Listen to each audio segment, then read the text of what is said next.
Aniu tá mar chun nod Campála eile a hospantíh. Iontach tábhachtach as muid moithí siúl go muid gléasadh i gceart.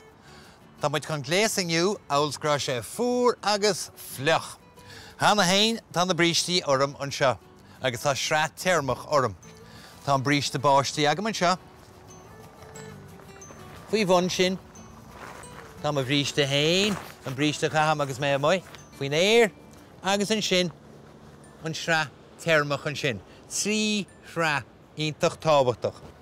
Agus dig an á leis na brístí báistí, is féiling iad oscailt mar sin tá sé an éasca na brístí báistí a chur ort agus tú amuigh i siúl.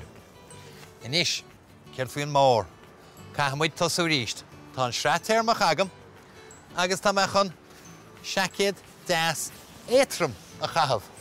Tá sé an tábhachtach agus muid ar gléasadh hain, agus muid a choile meach a siúl, gúil sreathanna agin.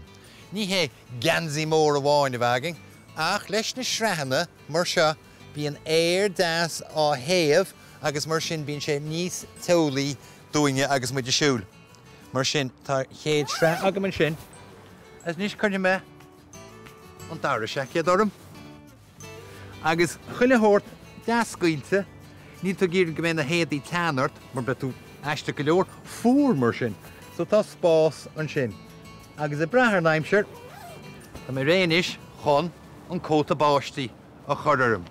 Agus rís leanaíonn na sreathanna sin ar fad ar chéile deas éasca. Agus tá muid réile chuile meach faoin éir inis. Ach tá gá áit eile, na lábha agus an cloigeann. Chéad rud ná, scarfa chur orm hain.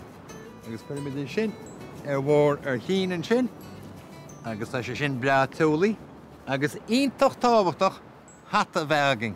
Iontach tábhacht an cloigeann na chamád deas te agus muid amuigh. Bíoch capín olanna agat, tá sé bhád níos fearr ná capín cadáis. Olan iontach teolaí do a chloigeann.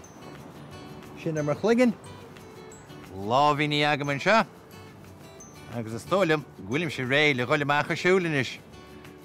Nodanna iontach a Campála an sin díb.